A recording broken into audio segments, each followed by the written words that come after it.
Hello and welcome back to Hollowponds Solo Sagas. We are about to start our 5th episode of Coriolis, the Great Dark. I got it right. Mind you, I had to check the notes. Coriolis, the Great Dark. So, we have been on our first delve, our first deep delve with our delver, Georgia, who is a roughneck. A deep voice is their name.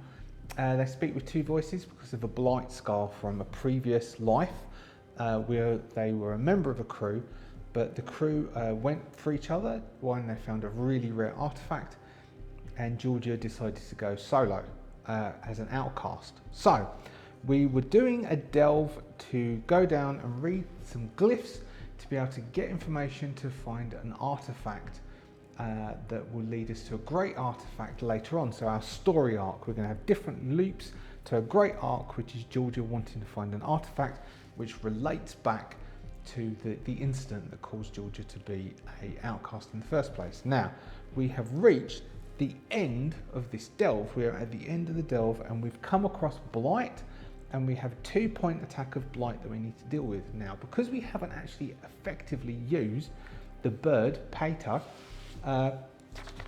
I thought just before this session I would look up whether the bird has power to soak blight, and it does indeed. There is a soak blight power.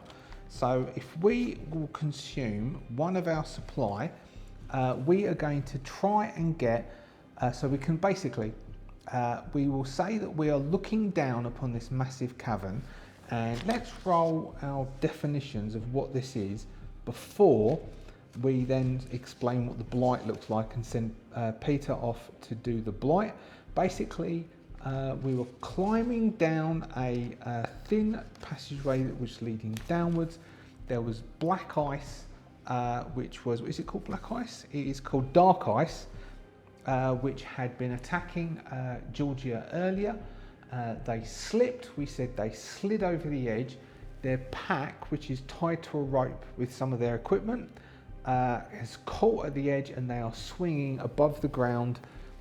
We didn't say how far above the ground, with the final cavern expanding out in front of them, this huge cavern.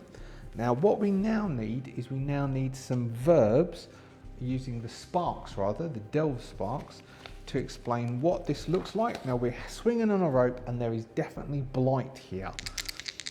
Reds, so we have 61, which comes off as stinking. Definitely that says stinking. Okay, I can work that in because the blight is rotting. And then we have its major feature is a 31 data, which is brilliant because that is the glyphs. So we are in the Howling Mines, so there's lots of stone, large monuments. Staring down, we can see that there is blight still here, but it is dying and it is rotting, and we can, though we're in our suit, we're okay, but we can feel the air is thick with rot and thick with decay. Because of that, we now know that it might be beneficial to send the bird off, which I think is an insight check. Send the bird off to try and soak the blight, which will soak blight for how long? Surge before it can affect it, or we can clear blight. Clears all blight from one zone for one shift, which is longer than a stretch. A shift is a shift. So a shift is multiple stretches, isn't it? A stretch is 15 minutes. A shift is 6 hours.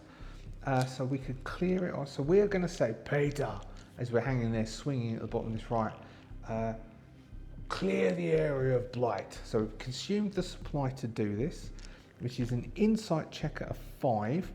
Do we have anything that we could give ourselves an advantage? Lookout? Not really. We really need to also, at the end of this, we need to do at least 4 experience. We can get experience points at the end of this mission because we've gone through and I haven't done a session by session experience points. Let's give ourselves an extra lookout. Let's give ourselves 2 for lookout. There is no equipment that's going to help us because the device to communicate doesn't give a plus. So Georgia is attempting to give Pater the bird, instructions using the device and talking. I need help, clear the blight. All we need is 1 6. So far we've got no successes when directing Pater. We've got successes. Okay. So Pater will have a scene from the top. We've got Georgia swinging on the top of the rope, and we can see Pater swoop down and begin to swoop around the blight. And the blight seems to be consumed, it's almost held in status, so as it is no longer emitting any of the infection that it does. So that means this area, there is no blight attack on Georgia. As Georgia goes down, is going to be able to explore. So Georgia is swinging at the top. There's rotted, we can see from the top and looking down, there is rotted blight, which is causing piles of decay and detritus around the place. Georgia is hanging up on the rope. Georgia needs to get down, and then we can examine the glyphs and try and find out the information that Georgia wants, and then we can sort of chip out and try and get out. So Georgia needs to get down. Georgia needs to get down, so it's not a delve roll, it's an agility roll. Now our agility is 4, but we are wearing a bulky standard suit, which takes 2 away. We do have strength, so we can take ourselves with endurance to get down as we try climbing down.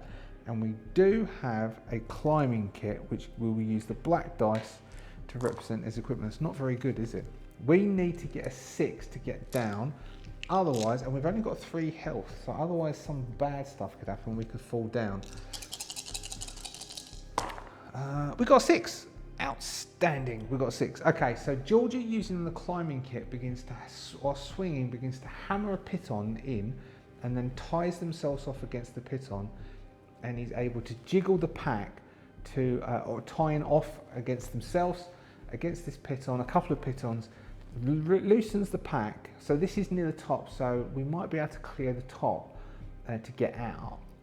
Loosens the pack, and then we'll leave the pack hanging so as we can climb up, and then he's able to drop down, and we see all of a sudden cutting the rope, and then Georgia drops and begins to swing against the ground, and then begins to scale down the edge of the cliff using pitons and setting up a way out, and gets to the bottom where we see the blight is deeper than we originally thought, and Georgia goes knee deep into this organic rotting material that is just causing this disgusting smell to come into the air.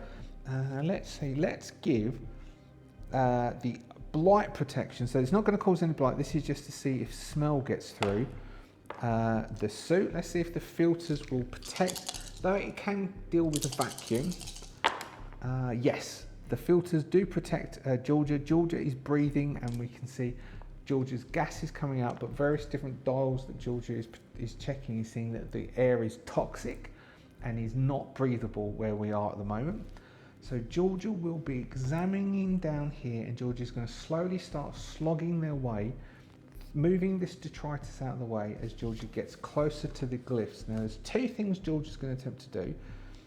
First is Georgia is going to examine the glyphs to try and read, and next Georgia wants to do a check to see whether there's anything important around here, because we could roll a major discovery down here, because it's 2d6 plus the delve class plus the depth class. Our depth class is 4, our delve class is 1. That gives us 5 to start off with. We need to roll an 11, and we've got a major discovery. So first off, we have climbed through, so we've got rotting blight. We need to examine the glyphs. Now Georgia is going to get out the Book of Glyphs, which is a digital book, and he's going to start examining it, and he's going to spend 2 supply, so half hour to an hour. Now let's do half hour for the first roll, and if we have to push, then we'll do a full time. So that means that we've got we've used up 11 supplies, worth 11 supplies from the 60 that we brought with us. So Georgia is going to do a check of the glyphs. I believe that's logic, which gives Georgia 5 dice. And then we can use, we could say scan operator because it is look out, both give +2. Examining, and then the book of glyphs gives a +2. As Georgia is going to attempt to decipher the glyphs that are up on and around, so he's spending a good time examining these glyphs, moving around, taking notes, and trying to work out where this instructions are pointing to be the next place to go and look. 6. We've got 1 6. All we need is 1 6 for a success. So Georgia is able to find clues to suggest where the next delve should be, which will be a class 2 delve that will start next session. And Georgia is able to take notes of those delves, and then during that time, Georgia is now going to begin, now that the notes are taken, Georgia is going to begin examining the area. Lookout, which is a 2. I don't know if we've got any equipment that's going to help with this bit, because Georgia is basically looking for something good. We need 1 hit. Georgia wants something to take away, basically. We got 1 hit. We have a hit, so Georgia can try and look for something, which is 2d6 plus the depth, which is 4, plus the class, which is 5. So 2d6 plus 5. We don't get very much. So 5, 6, 7, 8, and 8 gives us a mundane item. So we find a mundane item, which would be better if it wasn't, but it is, so it is. A mundane item, we are able to get out a 16, 1, 6, shattered shards, D6 low quality shards, 4. So we're able to find 4 shards. I'll work out how much that costs once we get back out. 1, 2, oh no, it's not there. All right, so by hunting around in the detritus, Georgia is able to find 4 shards, takes them, wraps them up, and then tucks them into a belt pouch. We will then about face and attempt to leave this delve. Now, leaving the delve, escaping the delve. To simplify tracking blight, explosion, heart loss while leaving the delve, simply assume that you must endure 1 blight per delve class and 1 blight per depth class reached. So that's 5 blight, and resolve it. 1, 2, 3, 4, 5. This is the suit's protection. Doesn't help us, so we go 1, 2, 3, 4, 5. We are still okay. We've still got 2 left from our 10. Basically, Georgia then spends, don't know how much does that take up of our supply? Oh, we need to use up 1 supply because we did an investigate, we explored to get the shards, and then it doesn't say any supply gets used up. So Georgia will backtrack through, and then Georgia will climb up. So Georgia climbs up the rope, collects their pack, begins to work their way up through the tunnel, swimming back up through the blight-inflected water, coming out where the flooded area was, and then able to come back through where that island area was, and the dug up quarry, and then back out to return to the camp to refit and get ready for the next exploration. So before we do that, we will do XP and then spend XP so we can start next session straight flat. So we questioned ourselves. Did you overcome a difficult challenge? We definitely overcame a difficult challenge. Did you challenge yourself and try something you are bad at? Several times. Did you sacrifice or risk something because of your quirk? No. Did you achieve a mission or personal goal? Yes. Did a personal memory or flashback of your former life offer comfort or guidance? I think we did mention that a few times, so I'm going to go yes. Now that gives us 4. Now you're meant to do this at the end of every session, so we are going to go, so shall we go 4, 5, 6, 7, 8, 9, 10, giving Georgia 10 XP. And then crew point milestones. Did you fulfill a promise to a faction? No. Did you return an artifact to a faction? Well, potentially we have a broken artifact that we can return to the faction. We also have some shards, so we do have a broken artifact that we can return to the faction. We don't know what it does. It is broken, but we can return that, so yes. Did you make a major discovery? Not yet. I would say this is a minor discovery. Did you reach the end point of a delve? Yes. Did you gain aid from the bird in desperate circumstances for the blight? Yes. Did you provide aid to another explorer or crew? No, we didn't. So we've got 3 points, so say 4 for the crew points. Alright, so we've got 10 XP. Let's spend that on some new talents, because some of our talents could be quite useful, because we've not been able to find things to add on to. Now we can get 2 talents at level 1 for 5 XP each. Some knowledge ones might be useful if we've got something that will help us with the bird or help us with the Rune Delver. You get +1 base dice per talent level when leading the way through a rune or vault. That might be alright, so we can do that. We can use that for a delve roll. So we're going to say Rune Delver at 1, that would be 5 XP, and another 5 XP. Bird Handler, you get +1 base dice per talent level for handling a bird. That could be useful as well, because we haven't succeeded in a blight roll, so we get that at 1. And our crew XP, how much did we say our crew XP was? We got 4. We need 5 to learn a new maneuver, so we'll keep those 4. So we've spent our 10, but we still have our 4 XP. Alright, so we've left our delve, we've come back up, we've got XP for our experience. We would see Georgia going back to the base camp, looking tired with those items. The artifact, that piece of artifact would be returned back to the guild. We would sell the shards, if we can sell them, or trade them. So we've got to pay. So we would have come back, we would return an artifact. We got a class 1 delve. We returned a broken artifact, so a lesser artifact would give 1,000 returned. So we could say 500 for a broken, and then we got 500 because it's a class 1, which means that we might get 1,000 because of the information we would bring back. So we've come back to that part, that the base camp at the Red Garden, and we are attempting. I'm just looking up to see how much we can sell the shards for. I'm not too sure what shards are used for, but we have 4 shards that we can work out later on. That we have 4 shards, so we would return back. I would think that we would rest, and so we'll just say that we will be resting we'll dump those 4 shards to make it just easier rather than collect loads of stuff.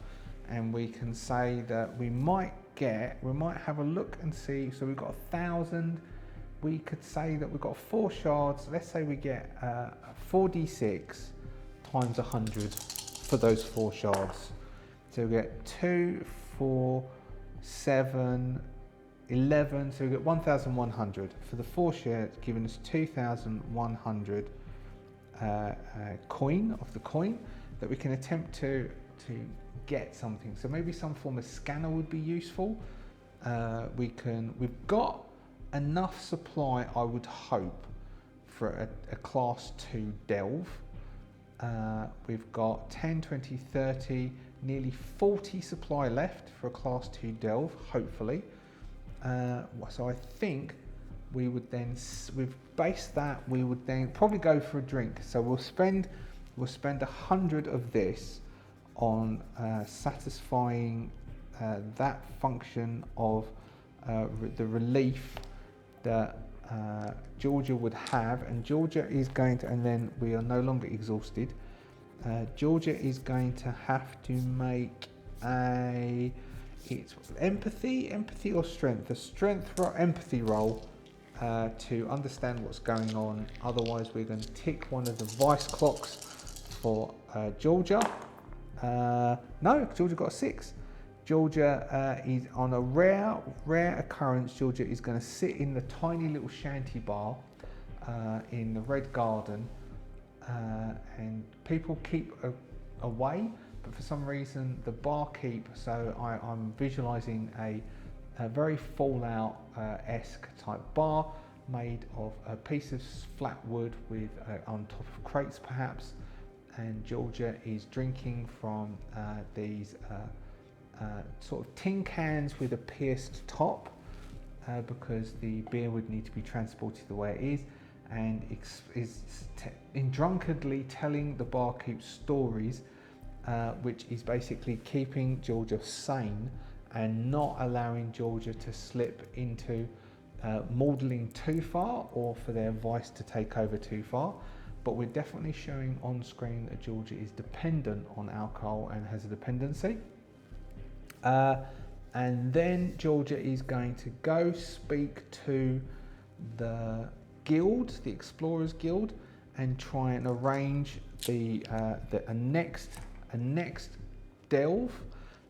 Let's make this an insight or a logic, an insight check, and we're going to give Georgia a +1 for Ruin Delver to allow Georgia to explain and get the authorization to go back into the Red Garden to then explore. Hopefully this works.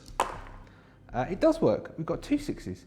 So Georgia gets on well with Officer Let's Kavanagh, who is Georgia's contact, who authorises Georgia to go for another delve, even though they shouldn't really. We are going to make this. So that was delve 1. This will be delve 2. This is going to be a class 2 delve.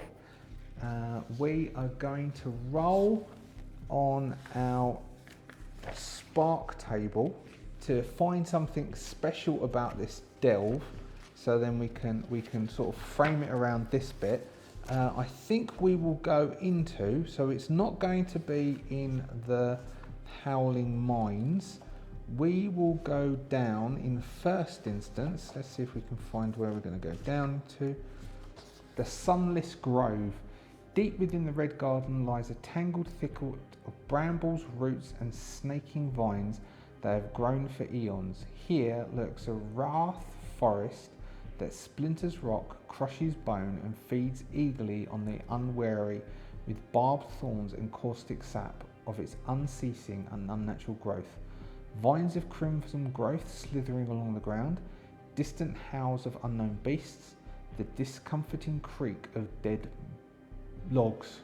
So we've got what will be some of our keywords, and we'll see if we can frame this. We've got 62 towering and 46 towering markings. Okay, so we've got towering markings, and we're in the Sunless Grove. So what would we think? So if we've got towering markings, we've got glyphs that have sent us to here. So maybe we can look for an artifact at the end. So we're hunting for, so maybe there are tree houses. There are things up the trees. So this is going to be a lot of climbing and then moving around like climbing, and we are looking for, what are we looking for? So the glyphs are talking about, so we've got towering markings. We are looking for a specific tree that will give access to the collapsed archive. We're looking for an entrance to the collapsed archive. So that's what we're looking for. Within the Sunless Grove, we are looking for an entrance to the collapsed archive and hoping to find it to then be able to further the exploration towards finding the artifact that Georgia seeks. There we go. And that's about it really. Thank you so much for watching. That is Coriolis, the Great Dark, played solo, episode 5. Hope you enjoyed. If you are a subscriber, thank you very much for being a subscriber. It is much appreciated. If you have not yet subscribed, do consider subscribing. That would be awesome. If you would like to hit the thumbs up to let the algorithm know that you enjoyed this, I would be very appreciative. And if you'd like to stick a comment in, the algorithm likes that too, so we are told. Thank you so much to the Adventurers Guild. The Adventurers Guild have joined the YouTube membership and support me with their hard-earned money, and I much appreciate it. There are 2 tiers. There's the superfan thank you, who support the production of the videos, get access to my weekly podcast and get access to my members posts. And then we have then we have early doors, and early doors gets the videos early released and gets to see some series that are specially made for members, such as the Walking Dead series 2. And we will leave it at that. Thank you very much for watching, and next week we will continue exploring a new delve with Georgia in Coriolis, the Great Dark.